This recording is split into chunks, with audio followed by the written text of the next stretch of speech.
Hello, my name is Biff Mithoefer, and I'm speaking to you from my home here in Dorset, Vermont. And I want to spend a few minutes talking about what it means to me to let go. And first we have to ask ourselves, what does letting go mean? Well, of course, there are many ways of looking at that. So I can only speak of it from my point of view, based on my own experience. And from my experience, letting go has nothing to do with pushing away.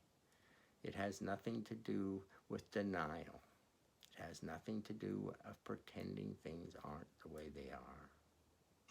In fact, letting go at its essence is about embracing.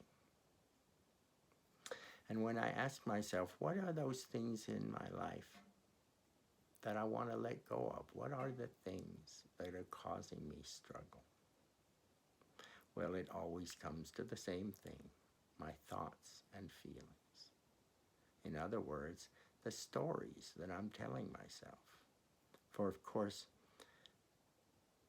our thoughts and feelings really are stories. And they're stories that we tell ourselves, and some of those stories are our teaching stories. And just like a young child in a grocery store pulling at the hem of their mother's skirt, these stories, these recurring thoughts that we'd rather let go of, continue to come back over and over like the child pulling on the dress, until finally we turn and listen, until finally we're able to integrate the truth of those teaching stories into our life. So maybe we have regrets. Well, of course we have regrets and guilt in our life as human beings. And those regrets and guilt are often about how we've treated people in our life. Well, for me, when I listen deeply to those stories of regret, I see at their essence are my teaching stories. What is causing that regret, and how do I shift that in the future in my life? So once I listen to that story, I see, okay, going forward in my life, these are the patterns I need to shift so that I don't cause suffering to others. These are the changes that I need to make in my life.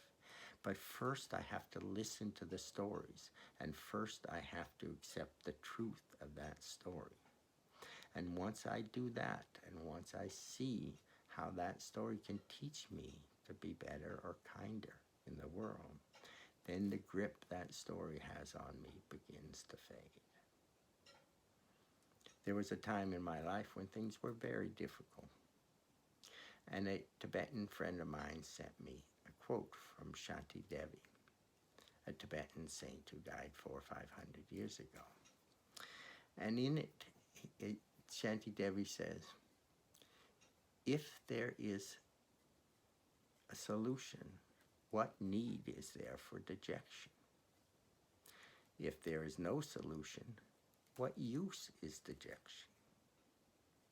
And for me, this is a very powerful guide to how I deal with these stories.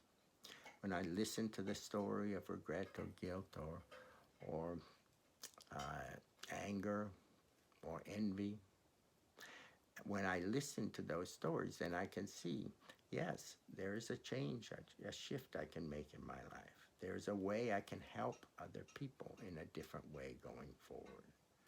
Then there's no sense in dejection. But of course, once I've done all I can, and there is no longer a solution, then of course, there's no use in worry. There's no use in dejection. And in that same way, when we can realize that at the deep level of ourselves, then the strength of that story begins to fade. So for me, letting go is about listening, about accepting the truth of what I hear, and about using that truth to go forward in whatever way that I can. Thank you, and may we all have a wonderful and blessed holiday season. season.